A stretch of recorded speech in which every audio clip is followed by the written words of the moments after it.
Hola, soy Cristina Macía, reumatóloga del Hospital Ramón y Cajal de Madrid y vengo a presentaros las Spa Sessions. Este es un proyecto innovador que trata de dar voz a 6 reumatólogas especialistas en espondiloartritis y en artritis psoriásica. En el mundo musical están de moda las colaboraciones y vamos a tener 3 duetos espectaculares que van a llegar al top 1. Vamos con la primera Spa Session, donde las doctoras María Jesús Montesa y la doctora Nair Pérez nos van a hablar acerca de los inicios en la consulta de reumatología y cómo la pasión por esta especialidad ha ido increciendo. Empezamos. Todos tenemos ídolos en los campos más importantes de nuestra vida. Vosotras en medicina o en reumatología, ¿cuáles son vuestros referentes? Mi referente en el mundo de la medicina o la reumatología. Qué pregunta, ¿eh? Qué pregunta, madre mía, un poco comprometida. Pero de decirte a alguien en la medicina, te diría una mujer y quizás te diría Marie Curie. ¿Tú qué opinas? Yo voy a hablar de referentes un poquito más cercanos y me mojo y no me mojo. No voy a decir nombres, pero desde el principio de mi formación puedo decir que he tenido 2 referentes que además han sido 2 modelos a seguir y los he tenido muy, muy cerca y los sigo teniendo muy cerca, que son mi tutora y mi residente mayor.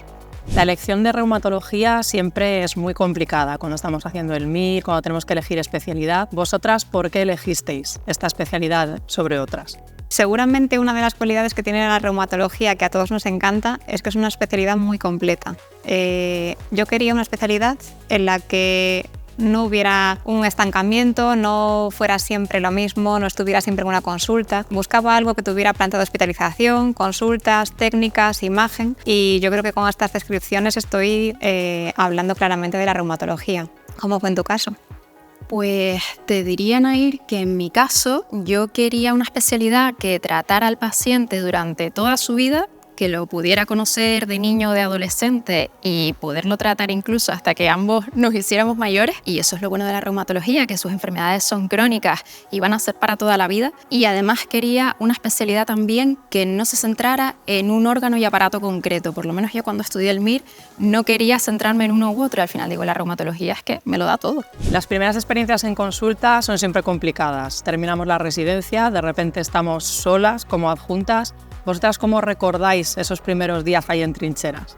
Mis primeras experiencias en consulta, pues te tendría que diferenciar si sola o acompañada, porque claro, nosotros de residentes empezamos a pasar consultas primero con el adjunto, ¿no? Acompañado porque para ver cómo va la dinámica y demás, y esas fueron fantásticas, estupendas, porque al final tú eres como un espectador, pero bueno, también participas. Pero claro, cuando te sientas tú en la silla y tienes tú que tomar las decisiones, yo no sé tú, Nair, pero yo las calificaría de muy estresantes. Muy estresantes porque al final tú tienes que tomar la decisión, tú tienes que tener la cabeza muy organizada y encima tienes que intentar que el paciente no se dé cuenta de que estás nervioso. ¿Tú qué crees? Sí, eso es una cosa que yo creo que se va curando con el tiempo, ¿no? Efectivamente cambia todo mucho desde el principio, desde las primeras consultas, cuando vas con mucha ilusión por una parte, pero también con mucha responsabilidad y respeto, porque al final nuestros pacientes son complejos, son pacientes crónicos que tienen una enfermedad invalidante en muchos casos y también potencialmente grave en algunos casos, y eso sabemos que es una responsabilidad muy grande y al final tenemos que conseguir que el paciente confíe en nosotros, que nos vea tranquilos, pero siempre desde mucho trabajo que hay por detrás. ¿Qué herramientas o habilidades os han ayudado más a llevar esas consultas a diario que sé que son complicadas?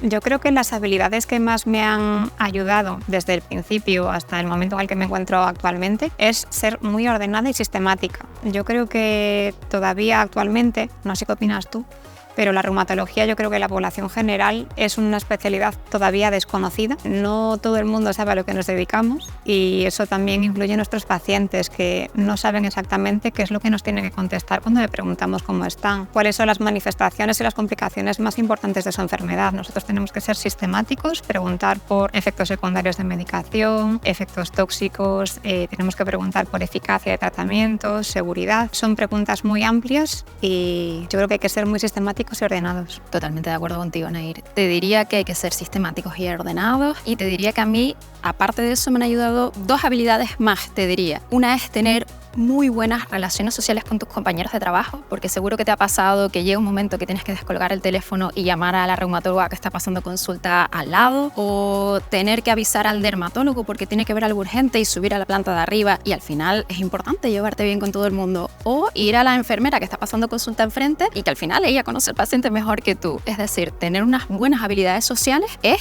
no te voy a decir imprescindible, pero muy importante. Cuando empezasteis con las primeras consultas, sobre todo en espondiloartritis, en artritis psoriásica, ¿qué fue lo que os pareció un mayor reto? ¿Qué recordáis como más complicado?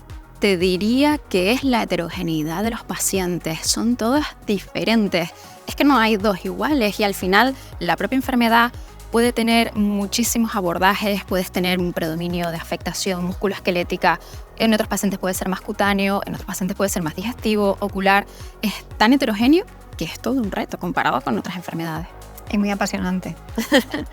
Yo creo que también hay un reto actual y estamos un poquito en esa fase. Nos fiamos mucho de las pruebas de imagen, de lo más objetivo que tenemos, y actualmente quizás en algunos casos estamos dejando un poquito más de lado lo que es la historia clínica bien hecha, que yo creo que es uno de los aspectos fundamentales de la definición de una lumbalgia inflamatoria, por ejemplo. Tenemos el reto de diferenciar realmente todos esos pacientes que tienen una lumbalgia con características inflamatorias, que puede ser espondiloartritis o no, y que al final tenemos que definir bien ese paciente que se puede beneficiar de un tratamiento muy concreto. Es clave en el día a día en nuestra especialidad mantenernos actualizados, desde luego cuando empezamos, pero también cuando llevamos más tiempo. ¿Vosotras qué utilizáis para seguir actualizadas en el campo de la reumatología?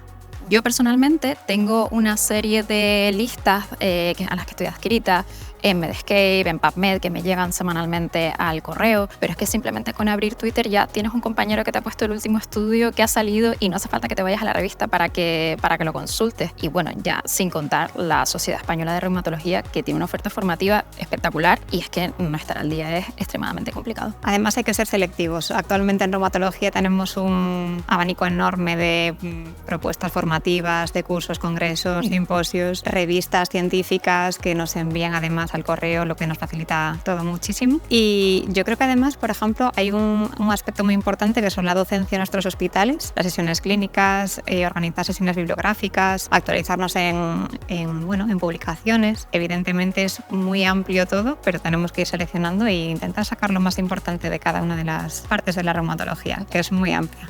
Para terminar, viendo todo con perspectiva, aunque estéis empezando, si tuvierais que darle un consejo a alguien que esté empezando, ¿qué le diríais?